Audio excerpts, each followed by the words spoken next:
के सामने अति लघुतरात्मक वाली क्लास को यूनिट वाइज देखेंगे, सारे के सारे प्रश्नों को। कोशिश है कि सारा सिलेबस आपको रिवाइज करा के चला जाऊं। मानव भूगोल का स्वरूप मानव और पर्यावरण संबंधों से संबंधित प्रश्न है। पहला है, मानव भूगोल को परिभाषा दीजिए। मानव भूगोल की क्या परिभाषा होती है उसके बारे में बताना है। क्या बताना है? मानव भूगोल की क्या परिभाषा होती है। मानव भूगोल होता है, उसकी क्या परिभाषा होती है उसके बारे में आपको विस्तार से बताना है। मानव भूगोल की वह शाखा है जो मानव और पृथ्वी के बीच में संबंधों तथा मानवीय गतिविधियों के स्थानीय विवरण के बारे में अध्ययन करती है। क्या होती है? मानव भूगोल की वो शाखा है जो मनुष्य और प्रकृति, मतलब कैसे मनुष्य के द्वारा किए गए कार्य आपके सामने पृथ्वी को प्रभावित करते हैं और प्रकृति के द्वारा किए गए कृत्य आपके सामने किस तरीके से मनुष्य को प्रभावित करते हैं। जैसे अब वायु प्रदूषण बढ़ रहा है, वायु प्रदूषण मनुष्य करता है, इस वजह से क्या होती है? वर्षा होती है, मतलब बहुत ज्यादा बारिश होती है, इस वजह से बाढ़ आती है। तो मनुष्य की वजह से प्रकृति को प्रभावित हुए, प्रकृति की वजह से बाढ़ की वजह से मनुष्य प्रभावित हुआ। तो ये सब चीजें हम जहां पर समझते हैं कि मनुष्य के द्वारा किए गए जो करते होते हैं उसके वजह से प्रकृति कितनी प्रभावित होती है और प्रकृति के द्वारा किए गए कार्यों से मनुष्य कितना प्रभावित होता है, वो कौन से विषय में पढ़ते हैं भाई? मानव भूगोल में पढ़ते हैं। किसमें पढ़ते हैं? मानव भूगोल में इन सब चीजों का अध्ययन किया जाता है। मोस्ट इंपोर्टेंट क्लास है, अच्छे से करके चले जाना। अगले वाले प्रश्न की बात करें, मानव भूगोल के स्वभाव बताइए। अगले वाला प्रश्न आपके सामने, स्वभाव कैसा होता है? मानव भूगोल एक सामाजिक और व्यवहारिक विज्ञान है। मानव भूगोल कैसा विज्ञान है? जहां पर अपन समाज से संबंधित घटनाओं के बारे में पढ़ते हैं और व्यवहारिक के बारे में पढ़ते हैं। लोगों का व्यवहार होता है, वो किस तरीके से काम करता है, इस वजह से जो आपके सामने प्रकृति है वो कैसे प्रभावित होती है। ये सारी की सारी चीजें किसमें देखने को मिलती है? मानव भूगोल में देखने को मिलती है। किसमें देखने को मिलती है? मानव भूगोल में सभी की सभी चीजें देखने को मिलती है। जो मानव समाज और पर्यावरण की अंतःक्रिया को समझाता है। क्या करता है कि मनुष्य, समाज और पर्यावरण है वो आपस में किस प्रकार से कार्य करते हैं, इसके बारे में कहां पढ़ते हैं अपन? मानव भूगोल में पढ़ते हैं। कहां पढ़ते हैं? मानव भूगोल के अंदर सारी की सारी चीजों को पढ़ा जाता है, जहां पर आपके सामने एक मनुष्य का सामाजिक और व्यवहारिक किस प्रकार से काम करता है उसके बारे में विस्तार से देखते हैं अपन। अगले वाला प्रश्न है, मानव भूगोल का क्षेत्र क्या होता है? मतलब जो मानव भूगोल है उसका क्या क्षेत्र है उसके बारे में आपको विस्तार से बताना है। जब जनसंख्या, बस्तियां, संस्कृति, आर्थिक गतिविधियां और मानव पर्यावरण संबंधों का अध्ययन करती है। मानव भूगोल का क्या क्षेत्र होता है? किन किन चीजों के बारे में बताती है भैया? जनसंख्या कैसे काम करती है, ज्यादा जनसंख्या तो उसका क्या प्रभाव होता है, कम जनसंख्या होती है तो उसका क्या प्रभाव होता है, आपके सामने अलग अलग प्रकार की जगह की जनसंख्या वो कितनी उपयोगी है, तकनीक का जनसंख्या पर क्या प्रभाव पड़ता है, इसके बारे में, बस्तियों के बारे में, संस्कृति और आर्थिक गतिविधियों के बारे में अध्ययन किया जाता है। किसमें? मानव भूगोल के अंदर। और मनुष्य और पर्यावरण के बीच में आपस में जो संबंध देखने को मिलते हैं उसके बारे में भी मानव भूगोल में अध्ययन किया जाता है। क्या किया जाता है? मानव भूगोल है उसमें इन सब चीजों के बारे में भी अध्ययन किया जाता है। मोस्ट इंपोर्टेंट पर्सन है भाई। अगला है, मानव पर्यावरण के संबंध से क्या तात्पर्य है? मानव और पर्यावरण के बीच में पारस्परिक प्रभाव और अनुकूल की प्रक्रिया मानव पर्यावरण को संबंध कहलाती है। क्या होता है आपके सामने? मनुष्य और पर्यावरण के बीच में जो पारस्परिक क्रिया होती है, क्या होता है? मानव और पर्यावरण के बीच में आपके सामने जो अलग अलग प्रकार की जो क्रियाएं देखने को मिलती हैं उसी के वजह से आपके सामने उनके बीच में जो संबंध होता है वो मानव पर्यावरण के संबंध के नाम से जाना जाता है। पर्यावरण नियतिवाद क्या होता है? यह सिद्धांत मानता है मानव जीवन की गतिविधियां पूर्णतः पर्यावरण द्वारा निर्धारित होती है। मतलब पर्यावरण नियतिवाद इसी चीज की बात करता है कि मनुष्य है वो मनुष्य शक्तिशाली नहीं है बल्कि प्रकृति है वो सबसे ज्यादा शक्तिशाली है। किसको सबसे ज्यादा शक्तिशाली बताया गया? प्रकृति को। और इसकी ये विचारधारा यही कहती है आपके सामने कि जितने भी जो कार्य होते हैं वो सब के सब किसके द्वारा नियंत्रित किए जाते हैं? प्रकृति के द्वारा। जो मनुष्य है जो वो प्रकृति के हिसाब से ही अपने सारे के सारे कार्य करता है। समझ में आ गया आपको अच्छे से? तो ये सिद्धांत ये बताता है कि मानव जीवन की जितनी भी गतिविधियां होती हैं वो पूर्ण रूप से किस चीज पर? पर्यावरण या प्रकृति पर निर्भर करती हैं। किस चीज पर? पर्यावरण या प्रकृति पर निर्भर करती हैं। ये चीज किसके बारे में बताई गई? पर्यावरण नियतिवाद में बताई गई है। अगले वाला पॉइंट है, संभावनावाद की अवधारणा क्या है? क्या है संभावनावाद की अवधारणा?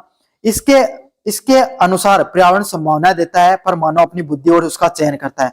संभावनावाद क्या बताता है कि पर्यावरण होता ना वो आपके सामने अलग अलग प्रकार की हमें संभावना देगा। क्या करेगा? अलग अलग प्रकार की हमें संभावनाएं देने का काम करता है। क्या करता है? अलग अलग प्रकार की हमें संभावना देने का काम करता है जिसे मानव अपनी बुद्धि से चयन करता है। समझ में आ गई। प्रकृति में अलग अलग प्रकार की पॉसिबिलिटी देगा, मनुष्य अपनी बुद्धि का उपयोग करके, उन सब संभावनाओं का उपयोग करके, तकनीक का उपयोग करके जितनी उसको जरूरत है उस हिसाब से उपयोग करता है, संभावनावाद में बताया गया है। अगले वाला पॉइंट है नवनियतिवाद से आपका क्या तात्पर्य होता है। यह सिद्धांत मानव स्वतंत्रता और पर्यावरणीय सीमाओं को भीतर से स्वीकारता है। नवनियतिवाद क्या भाई, आपके सामने सिद्धांत बताता है मानव है ना, मानव स्वतंत्रता और पर्यावरणीय जो सीमाएं होती हैं उनको किस प्रकार से एडजस्ट करता है, उनको कैसे स्वीकारता है, ये किसमें बताया गया है, नवनियतिवाद में बताया गया है। किसमें बताया गया है, नवनियतिवाद में बताया गया है कि मानव है वो स्वतंत्र है और पर्यावरणीय सीमाओं को किस प्रकार से स्वीकारता है, ये किसमें बताया गया भाई, नवनियतिवाद में बताया गया। मोस्ट इंपोर्टेंट है, कैसा प्रश्न है, मोस्ट इंपोर्टेंट प्रश्न है, अच्छे से इस प्रश्न को आपको करके जाना है। अगले वाला पॉइंट है क्रियाशीलता का सिद्धांत बताइए। क्या बताना आपको, क्रियाशीलता का सिद्धांत, कौन सा सिद्धांत बताना है, क्रियाशीलता का सिद्धांत आपको बताना है। मानव अपने पर्यावरण को सक्रिय रूप से परिवर्तित करता है। मनुष्य क्या करता है, पर्यावरण को सक्रिय रूप से एक्टिवली चेंजमेंट जो करता रहता है उसको क्रियाशीलता के सिद्धांत के नाम से जाना जाता है। मतलब मनुष्य है वो अपनी क्रियाओं के माध्यम से अलग अलग काम करके मनुष्य जो अपनी गतिविधि करता है उसके हिसाब से जो पर्यावरण को बदलता है उसी को क्या कहा जाता है, क्रियाशीलता के सिद्धांत के नाम से जानता है। मनुष्य प्रकृति को सक्रिय रूप से परिवर्तित करने का या बदलने का काम करता है। अगले वाला पॉइंट है क्षेत्रीय भिन्नता का सिद्धांत। पृथ्वी के विभिन्न क्षेत्रों में मानवीय गतिविधियों में क्या पाई जाती है, भिन्नता पाई जाती है। मतलब पृथ्वी के जो अलग अलग प्रकार के क्षेत्र होते हैं ना, उससे जो मनुष्य अनेकों प्रकार की गतिविधियां करता है वो अलग अलग होती हैं। आपके सामने एशिया के लोगों की अलग गतिविधियां हैं, है ना। यहाँ पर भाई तकनीक का अभाव, तो आपके सामने क्या होगा, कम जलवायु प्रदूषण ज्यादा देखने को मिलता है। यूरोप में तकनीक ज्यादा है तो वहां पर यूरोप और जो दक्षिण अमेरिका में वहां से प्रदूषण का कार्बन कंजम्पशन कम देखने को मिलता है। स्थलीय एकता का सिद्धांत क्या होता है, पृथ्वी को एक एकीकृत प्रणाली के रूप में देखने को क्या कहा जाता है कि पृथ्वी है उस पे हर क्रिया, इस पृथ्वी पर जितनी भी घटनाएं घटित होती हैं वो सब क्या है, एक दूसरे से जुड़ी हुई है। क्या दिखाया गया है, पृथ्वी पर जितनी भी जो घटनाएं हैं वो आपके सामने क्या है, एक दूसरे से जुड़ी हुई होती हैं, एक दूसरे से संपर्क में रहते हैं। इसी को स्थलीय एकता के सिद्धांत के नाम से जाना जाता है। किस नाम से जाना जाता है, स्थलीय एकता के सिद्धांत के नाम से जाना जाता है। यह भी मोस्ट इंपोर्टेंट कॉन्सेप्ट है। कैसा कॉन्सेप्ट है, मोस्ट इंपोर्टेंट कॉन्सेप्ट है भैया। चलिए यूनिट नंबर 2 की तरफ बढ़ते हैं, जहां पर मानव नस्लें, जनजातियों व विश्व जनसंख्या से संबंधित प्रश्न आते हैं। पहला प्रश्न, मानव नस्ल की परिभाषा क्या होती है। समान शारीरिक लक्षण वाले मानव समूहों को मानव नस्ल के नाम से जाना जाता है। मतलब ऐसे लोग जिनके सम शारीरिक लक्षण, शारीरिक ढांचा, शारीरिक संरचना एक समान होती है उसको मानव नस्ल के नाम से जाना जाता है। किस नाम से जाना जाता है, मानव नस्ल के नाम से जाना जाता है। ऐसे लोग जिनका शरीर का एक प्रकार का है और आपके सामने एक प्रकार का जो व्यवहार विचार रखते हैं उनको मानव नस्ल के नाम से हम जानते हैं। अगले वाला है जी टेलर का नक्सल वर्गीकरण क्या होता है। जी टेलर के द्वारा नक्सल वर्गीकरण क्या दिया गया उसके बारे में आपको विस्तार से बताना है। शारीरिक विशेषताओं के आधार पर नस्लों को वर्गीकरण किया गया। क्या किया गया, जो शरीर है, शरीर की जो विशेषताएं थी, कोई भी मनुष्य है उसकी शारीरिक विशेषताओं के आधार पे उसको वो कौन सी नस्ल का व्यक्तित्व है इस चीज का वर्गीकरण किया गया। उसको क्या कहा जाता है, जी टेलर के द्वारा नस्ल वर्गीकरण के नाम से जाना जाता है। किस नाम से जाना जाता है, नस्ल वर्गीकरण के नाम से जाना जाता है। किसके द्वारा, जी टेलर के द्वारा। किसके द्वारा, जी टेलर के द्वारा आपके सामने शरीर की बनावट, शरीर की विशेषताओं के आधार पे आपके सामने अलग अलग प्रकार की जो नस्लों का वर्गीकरण किया जाता है वो आपके सामने ये जी टेलर का जीव नस्ल वर्गीकरण कहलाता है। अगले वाला पॉइंट है मानव नस्लों का वितरण। विभिन्न नस्लें अलग अलग महाद्वीपों में पाई जाती है। मानव नस्लों का वितरण क्या होता है, अलग अलग प्रकार की जो नस्लें होती हैं वो अलग अलग महाद्वीपों में पाई जाती हैं, उसको मानव नस्लों के नाम से जाना जाता है। मतलब जो अलग अलग प्रकार की जो नस्लें हैं वो अलग अलग महाद्वीपों में पाई जाएंगी। कहां पर पाई जाएंगी, अलग अलग महाद्वीपों में। चाहे एशिया की बात करें, चाहे यूरोप की बात करें, कहीं की भी बात करें, आपके सामने एशिया के लोगों का अलग व्यवहार विचार, शारीरिक आकार होगा, अफ्रीका वालों का अलग होगा, यूरोप वालों का अलग होगा, आपके सामने अमेरिका वालों का अलग अलग होगा। समझ में आ गई। तो विभिन्न अलग अलग प्रकार की जो नस्लें हैं वो अलग अलग महाद्वीप में पाई जाएंगी। नस्लें जलवायु के आधार पे विभाजित हो जाती हैं, है ना, वातावरण के हिसाब से विभाजित हो जाती हैं, मनुष्य की क्रियाओं के द्वारा आपके सामने प्रभावित होती हैं, भू आकृति से भी प्रभावित होती हैं। अस्मिको जनजाति की क्या विशेषता होती है, अत्यधिक शीत प्रदेशों में अनुकूल जीवन। मतलब अस्मिको जो जनजाति होती है वो क्या करती है, बहुत ज्यादा जो ठंड वाले प्रदेश होते हैं, कैसे प्रदेश? बहुत ज्यादा ठंड वाले प्रदेश होते हैं, अत्यधिक शीत प्रदेशों में भी अपना जीवन जी पाते हैं। समझ में आ गया? बहुत ज्यादा जो ठंड वाले प्रदेश होते हैं उन सभी प्रदेशों में भी अपना जीवन है वो आपके सामने अच्छे से जी पाती हैं। वो कौन सी प्रजाति है? अश्मिको जनजाति, अश्मिको जनजाति के नाम से उसको जाना जाता है। अच्छा प्रश्न है, मोस्ट इंपोर्टेंट प्रश्न है भाई। अगले वाला है, बुशमैन जनजाति कौन सी होती है? मरुस्थलीय क्षेत्र में शिकार पर जीवन निर्भर करने वाली जनजाति कौन सी जनजाति होती है भाई? बुशमैन जनजाति। कौन सी जनजाति होती है? बुशमैन जनजाति, जो लगभग आपके सामने मरुस्थलीय क्षेत्र में शिकार पर निर्भर रहती है। किस चीज पर निर्भर रहती है? आपके सामने शिकार पर निर्भर रहती है। समझ में आ गया? बुशमैन जनजाति आपके सामने मरुस्थलीय क्षेत्र में पाई जाती है और शिकार पर अपना जीवन है उसका लगभग किस चीज पर जीवन रहता है? शिकार पर जीवन रहता है। यूट्यूब पर वीडियो लगाकर देख लेना, आज भी वो अपना जीवन है शिकार करते हैं तभी उनको भोजन मिलता है, शिकार नहीं करेंगे तो उनको भोजन नहीं मिलेगा। समझ में आ गया? बुशमैन जनजाति पूरी तरीके से शिकार पर निर्भर रहती है। पिग्मी जनजाति, नाम पिग्मी है मतलब छोटे कदकाठी के हैं और वन क्षेत्रों में निवास करते हैं। क्या करते हैं? छोटे कदकाठी के लोग होते हैं और आपके सामने कहां पर? जो वन वाला क्षेत्र होता है, वन आंशिक क्षेत्र होता है, वहां पर आपके सामने ये लोग देखने को मिलते हैं। इस प्रकार की जनजाति को पिग्गी जनजाति के नाम से जाना जाता है। किस जनजाति के नाम से जाना जाता है? पिग्मी जनजाति के नाम से जाना जाता है। कौन सी जनजाति के नाम से? पिग्मी जनजाति के नाम से जाना जाता है। वन क्षेत्रों में लगभग ये लोग है वो निवास करते हैं। अगले वाली जनजाति है संथाल जनजाति। कृषि और वन आधारित जीवन, मतलब कैसा जीवन जीते हैं? कृषि करते हैं, सबसे ज्यादा कृषि करेंगे और वनों में अपना जीवन काटने का काम करते हैं। क्या करते हैं? वनों पे अपना जीवन काटते हैं और ज्यादा से ज्यादा कृषि पर अपना जीवन निर्भर करता है। इनका जीवन किस चीज पर निर्भर करता है? कृषि पर जीवन निर्भर करता है और वनों पर अपना जीवन है वो इनका लगभग जीवन वनों और कृषि पर निर्भर होता है। इस प्रकार की जनजातियों कौन सी जनजाति में आती है? संथाल जनजाति का भाग होती है। कौन सी जनजाति का? संथाल जनजाति का भाग होती है। अच्छा प्रश्न है भाई, अच्छे से करके चले जाना। अगले वाला पॉइंट है, नागा जनजाति कहां पर पाई जाती है? पहाड़ी क्षेत्रों में जो झूम कृषि करते हैं। क्या करते हैं? जो पहाड़ी क्षेत्र होता है वहां पर जो जिन लोगों के द्वारा झूम कृषि की जाती है वो कौन सी जनजाति होती है भाई? आपके सामने नागा जनजाति होती है। कौन सी जनजाति होती है? उसको नागा जनजाति के नाम से भी जाना जाता है। कौन सी जनजाति के नाम से? नागा जनजाति के नाम से भी जाना जाता है। मोस्ट इंपोर्टेंट पर्सन है भाई। कैसा पर्सन है? मोस्ट इंपोर्टेंट पर्सन है, विस्तार से देखकर चले जाना। जो आपके सामने पहाड़ी क्षेत्र में पाई जाता है उसको नागा जनजाति के नाम से अपन जानते हैं। भील जनजाति मध्य भारत में निवास होता है और वन संसाधनों पर निर्भरता देखने को मिलती है। यह भी आपके सामने भील जनजाति भी लगभग वन प्रदेशों में रहती है, मध्य भारत में रहते हैं लोग और वनों पर, किन सब चीजों पर? जो वन संपदा होती है, जंगलों में इनका निवास देखने को मिलता है। उनकी निर्भरता भी किसी चीज पर होती है? वन संसाधनों पर ज्यादातर देखने को मिलती है। विश्व जनसंख्या की परिभाषा दीजिए। पृथ्वी पर निवास करने वाले कुल मानवों की जो संख्या होती है उसको विश्व जनसंख्या के नाम से जाना जाता है। मतलब इस पृथ्वी पर जितनी जो लोग रह रहे हैं, जितनी मात्रा में जो लोग रह रहे हैं सभी को किसके नाम से जाना जाता है भाई? विश्व जनसंख्या का हिस्सा होते हैं।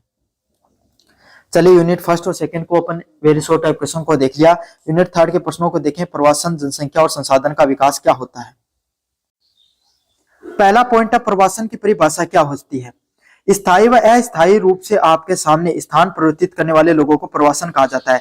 क्या कहा जाता है? ऐसे लोग जो स्थायी व अस्थायी रूप से अपना स्थान समय समय पर बदलते रहते हैं उसको प्रवासन के नाम से जाना जाता है। किस नाम से जाना जाता है? प्रवासन के नाम से जाना जाता है। ऐसी जनजाति के लोग जो समय समय पर अपना स्थल है वो बदलते रहते हैं, वो लोग प्रवासन के नाम से जाना जाता है। प्रवासन के मुख्य कारण क्या होते हैं? लोग अपने समय समय पर अपना जगह वगैरह बदलते रहते हैं, उसके पीछे प्रमुख कारण क्या रहता है? आर्थिक, सामाजिक व राजनीतिक और पर्यावरणिक कारण रहते हैं। क्या कारण रहते हैं भाई आपके सामने? लोग समय समय पर अपना जो जगह बदलते रहते हैं उसके पीछे कारण क्या है? पैसे के लिए। भाई जिस जगह पर रह रहे हैं वहां पर आपके सामने उचित मात्रा में पैसा नहीं कमा रहे हैं, दो वक्त की खाना नहीं कमा पा रहे हैं, तो इस वजह से लोग क्या कर लेते हैं भाई आपके सामने अपना घर वगैरह है वो छोड़कर दूसरी जगह पर जाकर बसना शुरू कर देते हैं। कोई राजनीतिक कारण हो गया, कहीं पर आपके सामने दंगे देखने को मिल गए, कहीं पर आपके सामने लोगों को निष्कासित कर दिया गया, तो लोग क्या करते हैं? राजनीतिक कारणों से भी अपना घर है प्रवासन करके आपके सामने दूसरी जगह पर बसते हैं। तो दूसरा कारण क्या होता है भाई? राजनीतिक कारण। क्या होता है? राजनीतिक कारण की वजह से भी लोग अपना घर बार है वो छोड़कर दूसरी जगह बसते हैं। अगला कारण होता है पर्यावरणीय कारण। लोग पर्यावरण में हो रहे वक्त के साथ बदलाव के कारण की वजह से भी क्या करते हैं, अपना घर वगैरह वो छोड़ते हैं। तो ये कुछ आपके सामने प्रमुख कारण होते हैं। अगले वाला पॉइंट है आंतरिक प्रवासन। देश के भीतर लोग स्थान परिवर्तित करते हैं। क्या करते हैं, एक देश के अंदर लोग अपने स्थान को जो परिवर्तित करते हैं उसको क्या कहा जाता है, आंतरिक प्रवासन के नाम से जाना जाता है। किस नाम से जाना जाता है, आंतरिक प्रवासन के नाम से जाना जाता है। किस नाम से जाना जाता है, आंतरिक प्रवासन के नाम से जाना जाता है। देश के भीतर लोग अपना स्थान को परिवर्तित करते रहते हैं, उसको आंतरिक प्रवासन के नाम से जाना जाता है। चलिए अगले वाले पॉइंट की तरफ अगर अपन बढ़े, अंतरराष्ट्रीय प्रवासन क्या होता है, देश के बीच में प्रवासन किया जाता है। मतलब अंतरराष्ट्रीय प्रवासन यह होता है कि एक देश से दूसरे देश में लोग, जैसे आपके सामने जो रोहिंग्याज है, जो बांग्लादेश, जो म्यांमार के जो आपके सामने मुस्लिम लोग हैं रोहिंग्या, वो बांग्लादेश में, भारत में और आपके सामने जो इन सब देशों में जो आकर रह रहे हैं, ये कैसा प्रवासन है, अंतरराष्ट्रीय प्रवासन है। प्रवासन के क्या प्रकार होते हैं, ग्रामीण, शहरी, स्थायी व अस्थायी। मतलब लोग ग्रामीण क्षेत्र से क्या कर रहे हैं, शहरी क्षेत्र में जाकर बसते हैं। काफी लोग स्थायी रूप से जाकर बस जाते हैं, काफी लोग अस्थायी रूप से कुछ दिन काम करने के लिए जाते हैं, फिर अपने वापस अपने घरों की तरफ लौट जाते हैं। तो प्रवासन के प्रकार होते हैं ग्रामीण या शहरी, स्थायी या अस्थायी। प्रवासन के क्या परिणाम होते हैं, प्रवासन के वजह से शहरीकरण बढ़ता है। क्या होता है, शहरों की संख्या है वो धीरे धीरे बढ़ रही है, शहरों पर दबाव बढ़ता चला जाता है। संस्कृति का मिश्रण होता है, अलग अलग देशों के लोग, अलग अलग राज्यों के लोग आपके सामने आपस में आकर रहते हैं, तो इस वजह से संस्कृति उसका भी मिश्रण देखने को मिलता है। और सामाजिक तनाव, काफी बार क्या होता है, जो स्थानीय लोग वहां पर रहते हैं वो दूसरी जगह से आए हुए लोगों को स्वीकारना नहीं चाहते हैं, तो इस वजह से काफी बार क्या होता है, सामाजिक तनाव भी देखने को मिलता है, लोगों में आपस में लड़ाइयां भी हो जाती हैं। अगले वाला पॉइंट है विश्व प्रवासन प्रवृत्ति क्या होती है, विकासशील और विकसित देशों की ओर प्रवासन। मतलब विश्व प्रवासन इस प्रकार से होता है कि विकासशील देश जैसे भारत हो गया, वहां से लोग कनाडा, यूएसए और यूरोपीय देशों में बढ़ते हैं, तो जाकर रहने लग जाते हैं, उसको क्या कहा जाता है, विश्व प्रवासन के नाम से जाना जाता है। किस नाम से जाना जाता है, विश्व प्रवासन के नाम से जाना जाता है। जहां पर विकासशील देश है वो विकसित देशों की ओर जाकर वहां पर रहने लग जाते हैं। जनसंख्या संसाधन क्षेत्र, संसाधन उपलब्धता के कारण क्षेत्रों में विभाजन होना। मतलब अलग अलग प्रकार के, जैसे झारखंड और बिहार है, दोनों थे पहले एक ही, लेकिन झारखंड में अत्यधिक संसाधन देखने को मिलते थे और बिहार में कम संसाधन देखने को मिलते थे, इसलिए क्या हो गया, उन दोनों क्षेत्रों में विभाजन देखने को मिल गया। तो जनसंख्या संसाधन क्षेत्र वो होते हैं जहां पर संसाधन की उपलब्धता के अनुसार क्षेत्रों में विभाजन किया जाता है। अगले वाला पॉइंट है जनसंख्या की लाभांश क्या होता है, कार्यशील आयु वर्ग की अधिकता से आर्थिक लाभ होना। मतलब काम करने वाली जो जनसंख्या वो बहुत ज्यादा देखने को मिलती है, इस वजह से क्या होता है, आपके सामने बहुत ज्यादा अधिक लाभ देखने को मिलता है, उसको जनसंख्या की लाभांश के नाम से जाना जाता है। जैसे भारत हो गया, चीन हो गया, इन सब देशों के पास बहुत युवा जनसंख्या जो क्या कर सकती है, भारी मात्रा में आपके सामने काम कर सकती है, इस वजह से इन देशों में मजदूर वर्ग काफी देखने को मिलता है। जनसंख्या समस्याएं, बेरोजगारी, गरीबी व संसाधनों का संकट होना। अगर आपके सामने बहुत अधिक मात्रा में जनसंख्या देखने को मिलती है तो उस देशों में बेरोजगारी काफी मात्रा में होगी, गरीबी काफी मात्रा में देखने को मिलती है और संसाधनों का भी संकट देखने को मिलता है। तो बच्चों ये थी आपके सामने यूनिट फर्स्ट, सेकंड, थर्ड। अब आखिरी नंबर यूनिट नंबर 4 की तरफ अपन बढ़ते हैं। यहाँ पर मानव बस्तियां एवं नगरीकरण से संबंधित प्रश्न है। किससे संबंधित, मानव बस्तियां एवं नगरीकरण से संबंधित प्रश्न है। मोस्ट इंपोर्टेंट प्रश्न है। कैसे प्रश्न है, मोस्ट इंपोर्टेंट प्रश्न है, पूरे देख लेना। और चैनल को सब्सक्राइब नहीं किया तो कब करोगे, कर दो भाई। मानव बस्तियां क्या है, क्या प्रश्न है, मानव बस्तियां आखिरकार होती क्या है, इसके बारे में अपन देखेंगे। मानव बस्तियां क्या होती है, मानव द्वारा स्थायी निवास हेतु बनाए गए क्षेत्रों को क्या कहा जाता है, मानव बस्तियों के नाम से जाना जाता है। क्या होता है मानव बस्तियां, मनुष्य के द्वारा अपने घर को जो स्थायी रूप से किसी जगह पर रहने के लिए जिन घरों को बनाया जाता है, जहां पर रहते हैं लोग, उसी को मानव बस्तियों के नाम से जाना जाता है। किस नाम से जाना जाता है, मानव बस्तियों के नाम से जाना जाता है। जहां पर लोग क्या कहते हैं आपके सामने भाई, निवास करने के लिए, रहने के लिए जहां पर लोग रहते हैं, अपने घर वगैरह बनाते हैं, उसको मानव बस्तियों के नाम से जाना जाता है। स्थल चयन, साइट का अर्थ क्या होता है, मतलब आप जिस घर पर रहना चाहते हो, जहां पर अपना घर का निर्माण करना चाहते हो, जहां पर रहना चाहते हो, उस घर को जब आप निर्माण करने के लिए किस प्रकार की भूमि को चुनते हो, उसी को क्या कहा जाता है, स्थल चयन के नाम से जाना जाता है। जैसे आप ढलान वाली जगह में रह रहे हो, टीले पर रहना चाह रहे हो, आप स्थल जमीन पे जो एकदम समतल जमीन पर रहना चाहते हो, किस प्रकार की जमीन पर आप अपना घर बना रखा है, उसी को आपके सामने स्थल चयन के नाम से जाना जाता है। स्थिति, सिचुएशन का क्या अर्थ होता है? आसपास के क्षेत्रों की बस्तियों का संबंध, मतलब आपके आसपास के क्षेत्र में किस प्रकार के लोग रहते हैं, समझ में आ गया, उसको स्थिति या सिचुएशन के नाम से जाना जाता है। ग्रामीण बस्ती का क्या परिभाषा होती है? कृषि आधारित छोटी बस्तियां होती हैं। क्या होती हैं? आपके सामने कृषि पर निर्भर करने वाली छोटी छोटी बस्तियां आपके सामने देखने को मिलती हैं। कौन सी बस्तियां? ग्रामीण बस्तियां। ग्रामीण बस्तियां क्या होती है भाई? आपके सामने ग्रामीण क्षेत्र के अंदर कृषि पर निर्भर रहने वाले लोग जो आपके सामने छोटी छोटी बस्तियों के अंदर रहते हैं, उनको किसके नाम से जाना जाता है भाई? ग्रामीण बस्तियों के नाम से जाना जाता है। किसके नाम से जाना जाता है? ग्रामीण बस्तियों के नाम से जाना जाता है। जो लोग लगभग कृषि पर निर्भर रहते हैं और छोटी छोटी बस्तियों के अंदर अपना जीवन यापन है वो करते हैं। अगले वाला पॉइंट है ग्रामीण बस्तियों के प्रकार। कितने प्रकार की होती है ग्रामीण बस्तियां? सहकेंद्रित, विस्तृत और लेखरित। सहकेंद्रित क्या होगा? एक जगह के आसपास, एक जगह पर झुंड में एक साथ लोग रह रहे हैं, मतलब ऐसे घर जहां पे आप छत से छत टच होती है ना, उस प्रकार के घर, मतलब बहुत ज्यादा लोग एक जगह पर रह रहे हैं। विस्तृत क्या होता है? आपके सामने दूर दूर घर है लोगों के, और रेखे का एक लाइन में आपके सामने लोगों का घर देखने को मिलता है। ग्रामीण बस्ती की संरचना कैसे होती है? लोग अपने रहने के लिए रहते हैं, कृषि योग्य भूमि का संगठन देखने को मिलता है। क्या तो आपके सामने आवास के लिए रहेंगे लोग, या अपनी कृषि भूमि के लिए आपके सामने लोग वहां पर रहते हैं। तो आपके सामने ग्रामीण बस्तियों की संरचना के यही मुख्य भाग होते हैं।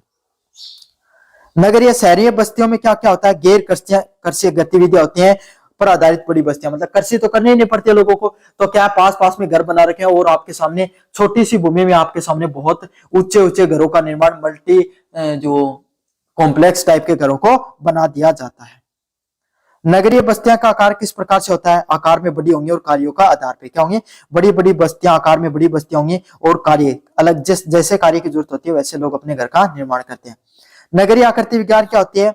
शहरों की बनावट और संरचना, शहर है उनकी बनावट कैसी है, उनकी संरचना कैसी है, उसके आधार पे आपके सामने नगरीय आकृतियां देखने को मिलती हैं। और विश्व नगरीय प्रवृत्ति कैसी होती है? शहरों और जनसंख्या की वृद्धि की वजह से देखने को मिलती है। तो ये था आपका ह्यूमन ज्योग्राफी का पेपर। कैसा लगा वीडियो जोर से बताना, चैनल को जोर से सब्सक्राइब कर देना।